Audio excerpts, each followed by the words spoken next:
With elections just weeks away, Kenya feels the pain as a government nurses' strike enters its second month. Zambia's president stands by his call for sweeping emergency powers. The opposition says he's plotting a dictatorship. But what do ordinary Zambians think? And we'll show you how gardening can be a powerful weapon against malaria. Africa 54 starts right now. Good evening and welcome. I'm Vincent McCory. This is Africa 54. Tonight, a crippling national strike by government nurses in Kenya is now in its fifth week, and medical services in many parts of the country are being affected.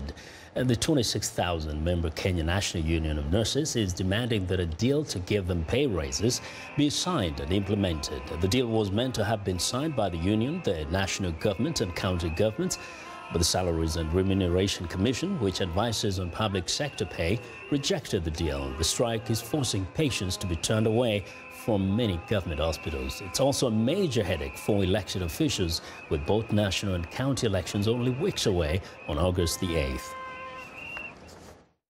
If jailing the officials is what will realize the respect for this nation, for the nurses of this country, then so be it.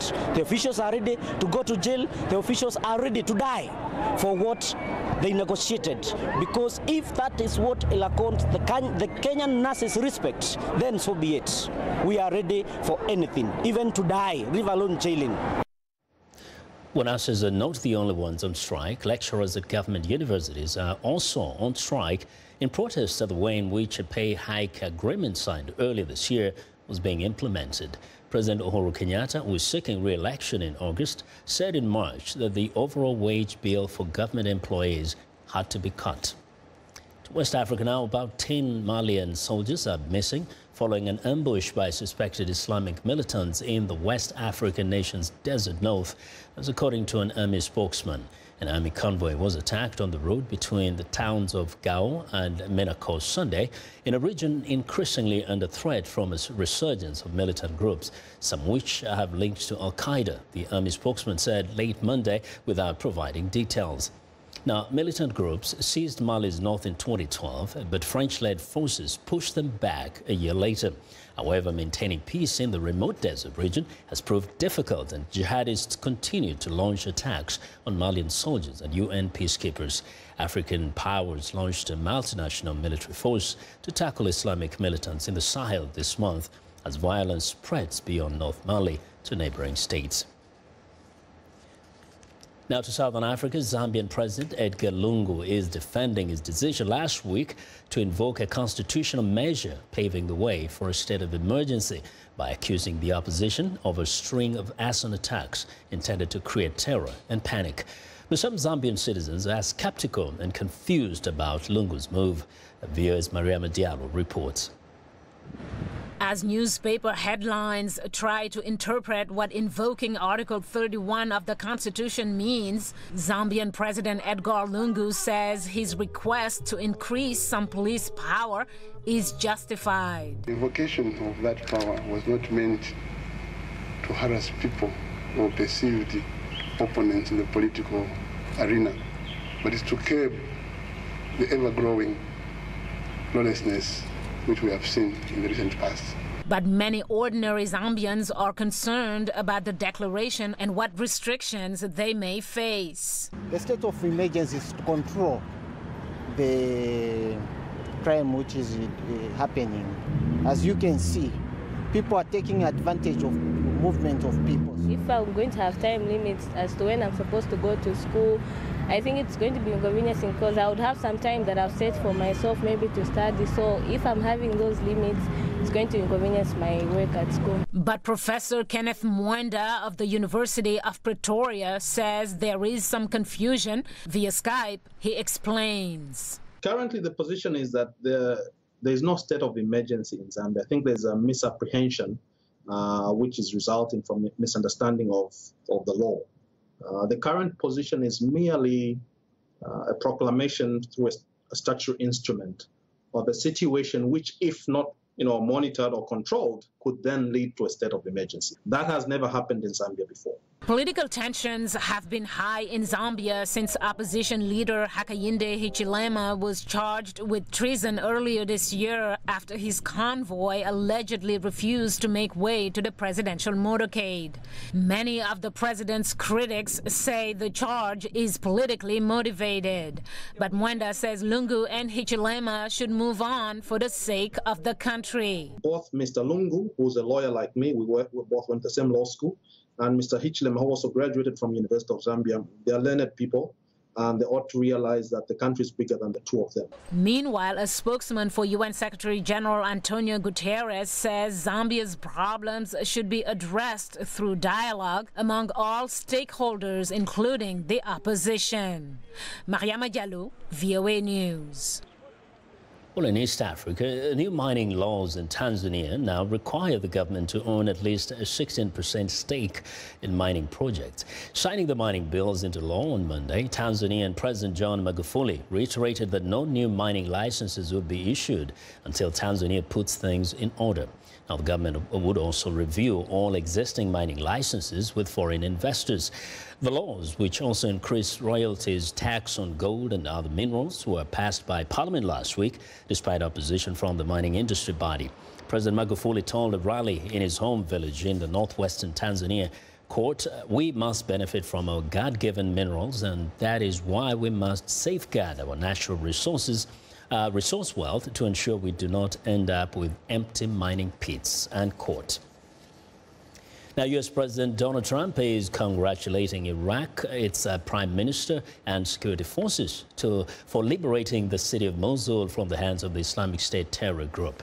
Prime Minister Haider al-Abadi formally declared victory over ISIS on Monday in taking back the city Islamic State had declared the capital of its caliphate in Iraq. Celebrations for the victory in Mosul lasted late into the night Monday in the capital, Baghdad.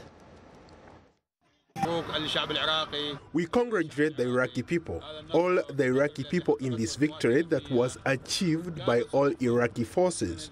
They were brave and achieved absolute victory. We hope to uproot the Islamic State group so the displaced can return to their homes. Well, arriving in Baghdad from Mosul, Abadi said Iraq still faces challenges, including destroying Islamic State terror cells that still exist in the country and creating stability for the entire nation. Here in Washington, White House Deputy Press Secretary Sarah Huckabee Sanders read a statement on behalf of President Trump. We in the United States and the global coalition are proud to stand with the Iraqi security forces and all those who made this moment of liberation possible. We've made tremendous progress against ISIS, more in the past 6 months than in the years since ISIS became a major threat. The victory in Mosul, a city where ISIS once proclaimed its so-called caliphate, signals that its days in Iraq and Syria are numbered. Well, the commanding U.S. general of the coalition operation in Mosul, Lieutenant General Stephen Townsend, says this victory alone does not eliminate ISIS there. There is still a tough fight ahead. Now, the group still controls some territory outside Mosul, as well as territory in neighboring Syria. Well, we want to know what you think about Africa 54 and the stories we cover. Join the conversation on Facebook. The address is Africa 54. We're also streaming our show live on Facebook, so check out our show and share our show with your friends also. And check out our headlines 24/7 on voaafrica.com, and find me on Twitter at VOA Vince McCory. Now, coming up, we'll show you the power of gardening in the fight against malaria. Stay with us.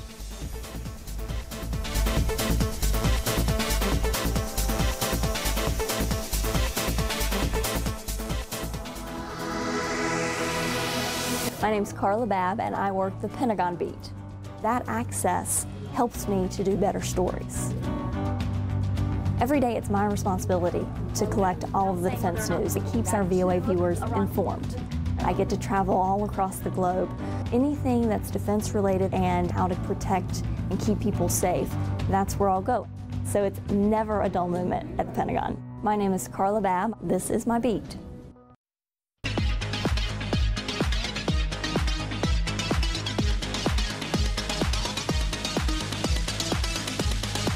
Well, it's time for a health report, and joining us now is Africa 54 health correspondent Lino Madu with the connection between gardening and possibly slowing down the spread of malaria.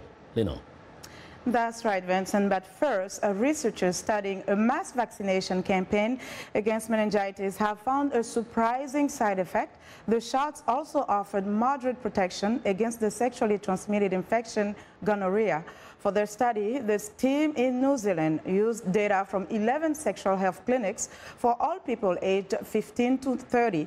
They found that having the meningitis vaccine, known as MENZB, reduced the incidence of gonorrhea by around 31%. Gonorrhea has become an increasingly urgent global health problem in recent years as strains of the bacterial infection have developed high levels of drug resistance. So far, efforts to develop a gonorrhea vaccine have yielded disappointing results. The scientists say that these findings point to a new avenue in the search for a gonorrhea vaccine. The study was published in the Lancet Medical Journal. Now, new research says gardening could be a powerful weapon against malaria. Experts in Mali, along with researchers from Israel and the United States, tested their idea in the arid Bandiagara district of Mali, West Africa. They believe one invasive plant, the flowering Prosopis juliflora, is a feeding ground for malaria-transmitting mosquitoes, and set up a horticultural experiment with 9 villages to see if removing the flowers from this plant might help kill off local mosquitoes. Villages where they removed the flowers saw a decrease in the total number of mosquitoes by nearly 60% after removal of the flowers. They don't have direct proof, but the researchers believe the mosquitoes died of starvation. The findings were published in the journal Malaria Research. Now, many households use a lot of water that cannot be reused, and it goes to waste. But a new project in Sweden is testing a water treatment system that would put to use the nutrients and other useful elements from the used water while eliminating the toxic parts. VOA's Slatika Hawk has more. The sewage water is full of nutrients that could be used for agricultural fertilizers, but it is also full of toxic materials that are not good for crops. A new water treatment project being tested in Sweden seeks to retain the good elements from the wastewater and eliminate the harmful ones. Today we mix all the wastewaters into one big pipe.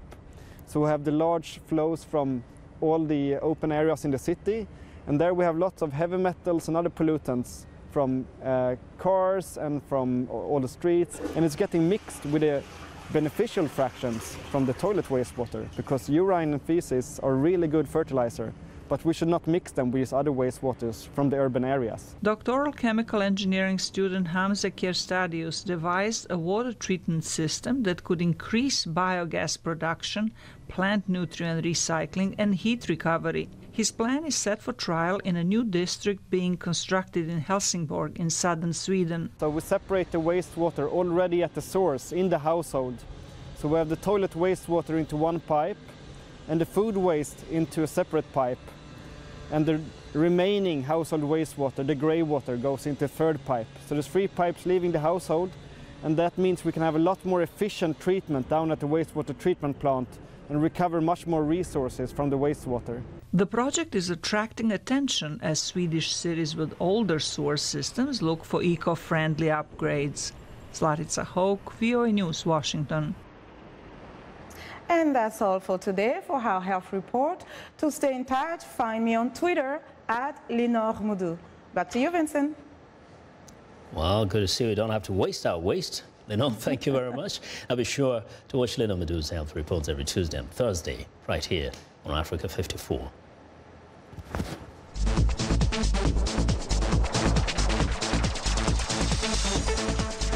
Well, in New York, it's time again for Pan-African Weekend. The annual event celebrates Black achievement by highlighting the individuals and ideas that are transforming the Pan-African and global community. A number of events will take place, culminating in the Facelist Awards Gala. To tell us more about the Pan-African Weekend and the awards, joining us from New York is Sandra Appiah, Managing Partner, Babu Global and COO Face to Face Africa, and Ama K. Abebrese. She's a Ghanaian actress. Ladies, welcome to Africa 54. Thank you. Thank you. Now, first to you, Sandra. Tell us exactly what this week means and what is being recognized. Absolutely. So this is the 6th annual Pan-African Weekend brought to you by Face to Face Africa, and this is our annual event here in New York where we celebrate the success stories and the people who are making a tremendous impact within the Pan-African community. So we're very excited to be in our 6th year. We have a couple of events planned that is really going to empower and inspire people within the Pan-African community. Starting on Thursday with the Pan-African Women Forum, we have some trailblazing women of African descent who will be coming to share their stories with us. And then we have several networking events as well. And then we conclude on Saturday with the Faceless Awards Gala, which is the most prestigious celebration of Pan-African achievement. Now, Bressa, you're a big movie star in West Africa. Tell me, why is this important to you? It means a lot. You know, I feel like as a somebody who grew up, you know, in the diaspora, it's so important for us to be able to have people within our communities. A lot of times you don't even know that, oh, this person doing this amazing thing is an African, or and when we talk about African, we're talking about African in all its glory, whether you're African American, whether you're an African born in Brazil, it doesn't matter. But for me, as somebody who grew up in London, and just knowing that, oh wow, this person is an achiever, whether they're in media, they're in sports, they're in science, whatever, it kind of inspired me to be doing what I'm doing now. So I just think it's amazing that the Faceless Awards and Pan-African Weekend is happening, because these sort of inspirational figures and these sorts of events, and I'm glad I'm here to be part of it. Now, Sandra, you know, you two great ladies, both from Ghana. How do you assure people this is not a Pan-Ghanaian event, and it's a Pan-African event? Did you hear that? No, okay, so while Sandra is fixing her her microphone, he was just saying that how can we ensure that this is not a Pan-Ghanaian event since we're both from Ghana? Oh, you know, I always say I'm African first. Yes. Right? I'm African first. So it's definitely, when you look at, I think one of the things that really excites all of us about the Pan-African Weekend is the diversity of, you know, of people who participate in it. So as Amma was saying, it's not just Ghanaians or Nigerians or you know, or Kenyans. It's people from all over Africa as well as the diaspora. So you will see people from the Caribbean, you will see African Americans, you will see Friends of Africa. You know, Africa is where we're all from, right? That's where we all came from. So I think it's just a really great event that brings everyone who see a connection with Africa, bring us together and give us the opportunity to network and achieve more. Now, Bressa, you've lived abroad and also you now act way back in Ghana. Do you see an appreciation, or to what extent do you see the appreciation of those who are in the diaspora by those who are on the continent when they see events like this? How much do they care about this event? I think for the most part, a lot of people, for the longest, these sorts of events did not happen. And I'm glad, you know, we have this kind of event, because I feel like there is a huge appreciation. I know people who are planning to come from like Atlanta, and people are coming, you know, somebody was like, oh, they're in LA, they wish they could come down for it. For me, it's interesting that obviously as somebody, I lived in London, I moved to Ghana, I'm an actor, I'm a TV host, and every time, you know, I'm out, whether in the UK or in New York, and people recognize me like, oh yeah, we love African movies, we love this, we love this. It's encouraging. It's encouraging because for the longest time, the only kind of narratives we had, or the only kind of movies we could watch were, you know, Western movies or mainstream movies. So I think most people are happy that we have not only movies but music, and in the diaspora that we can all appreciate. So I think this is, you know, 6th year. I was telling, I think I've said to Sandra, but congratulations, because I know it's not easy, but I definitely think these sorts of events are here to stay, and we need more of it. And there are people seeking it out, and I think it's important that we have it. Now, Sandra, I know this is perhaps something that could change the name of the award. Would you consider doing it on an African capital, somewhere in East Africa, South Africa, or West Africa?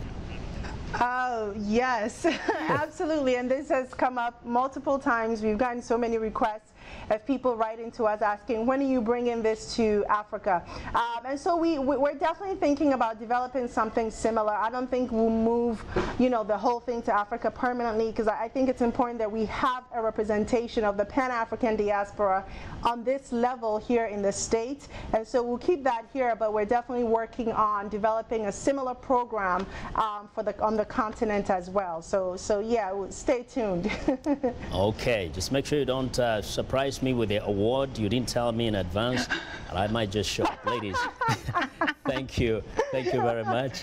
Thank you. Thank you so much. It's a pleasure. Sandra Appiah is the managing partner, Babu Global, and COO, Face to Face Africa, and Ama K. Abebrese is a Ghanaian actress. Thanks a lot, ladies.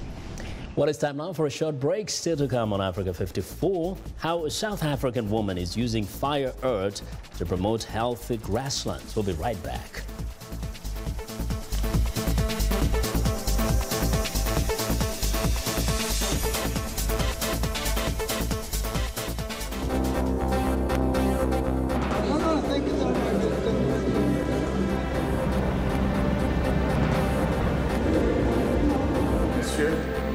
Tout en renouvelant mes vœux de plein succès à votre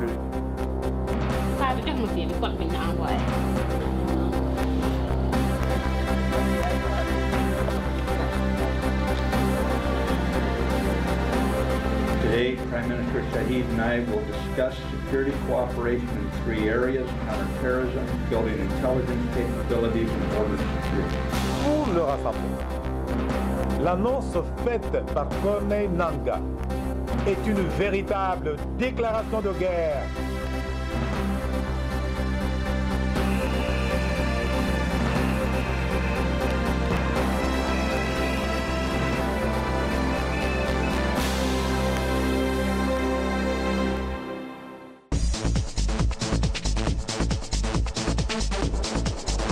Well, the increasing number of film festivals screening African stories is not only helping to communicate local narratives to international audiences, but they are also bringing African storytellers together to share experiences. Now, viewers Henok Fente attended such a festival in the southwestern U.S. city of Dallas, Texas, and reports on the challenges African filmmakers are facing to share their stories. The African Film Festival in Dallas, Texas screened stories ranging from crime thrillers to indigenous films, documentaries, and everyday life drama. The film 1432 from Ghana has a unique way of telling urban African stories through dance and rap music. Many African countries and communities are known for their well-developed oral and written storytelling traditions, but showing these stories to national and international audiences faces numerous challenges in an underdeveloped marketplace and infrastructure. Cameroonian filmmaker Kang Quintus says it is difficult to find venues to screen their work outside of urban centers, which limits the distribution of their products. We need more cinemas, we need more avenues that we can project our films. So I think distribution is our biggest challenge, and financing as well. Quintus says there are only 2 big screen cinemas in Cameroon's capital, Yaoundé. His compatriot Aloysius Ndaisa, who produced this year's hit Bonaventure film, says the challenges are enormous, but the market potential is encouraging. The first is budget. The second is the technical know-how. It's somehow limited at times. We really have very few film professionals that are ready to come in as a support. The lack of copyright laws and enforcement mechanisms are also making it difficult for content originators to make profit or just to break even. Despite the hurdles, there are success stories. In neighboring Nigeria, a booming film industry known as Nollywood is breaking the glass ceiling. I think the importance of African cinema is actually in the stories that we tell. Having to tell our stories the best way we can, and we can trace our storytelling techniques back to, the indigenous storytelling that we all grew up with in the African tradition. It is screening the stories in cinematic language for everybody to have access to. That's the stage that the African cinema is dealing with right now. As for telling the African story, Liberian filmmaker Dr. Clarice Ford Kula says, because nobody can tell it like we can. And I say that because in Hollywood, you give Hollywood a story and they tell it the way they want to tell it. But being an African myself, I understand the stories better because I've been there, I've lived it. You know what I mean? So it's so much easier if we tell the stories ourselves. And it's better too because, like I said, we've lived it. Film festivals organized abroad, like the African Film Festival in Dallas, Texas, as well as Pan-African and other national events, attract film crews from across the continent, creating skill, technology, and market-sharing opportunities for festival organizers and film producers. Not only do we want to bridge the gap between Africa and other regions of the world, we also want to bridge the gap in Africa. Cultural groups, ethnic groups, geographical locations, North, East, South, West Africa. We want to bring the cultures together through film. Cameroonian filmmaker Aloysius Indinisa adds, festivals not only bridge gaps and connect cultures, they also open boundaries for new markets. It is a venue whereby it showcases our product and makes us come to the limelight, like to meet other marketers are interested in marketing films. He is really bringing us closer to the marketers and the marketers coming closer to the producers. As filmmakers work to overcome their challenges in the production and distribution of their work, one gap remains wide open: the lack of women film producers and the challenges young actresses face to start a career in film. It depends on your producers, but there are many that take advantage of women. They ask you to sleep with them before they allow you to appear or give you a role in their film. You really have to have courage to be able to succeed and move on in African filmmaking. But we all have hope. Things are changing. The road to the big screen is tough, but African filmmakers are making progress in the development and distribution of their stories about their communities, culture, and aspirations. Henok Fante, VOA News, Dallas.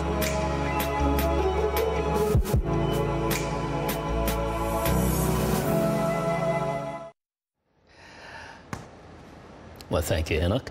And that's our show for today. Now be sure to watch Africa 54 on our website at voaafrica.com for more news. Tune in to VOA's evening radio show Africa News Tonight at 1800 UTC. And in the mornings to Daybreak Africa between 0300 and 0600 UTC. That's Monday through Friday. Thanks a lot for watching.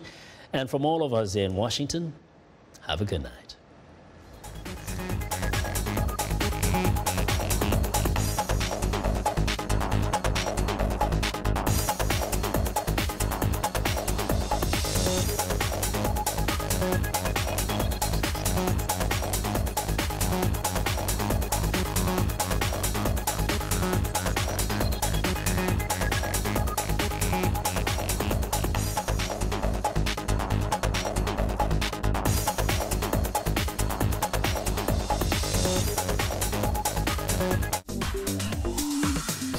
Welcome to English in a Minute.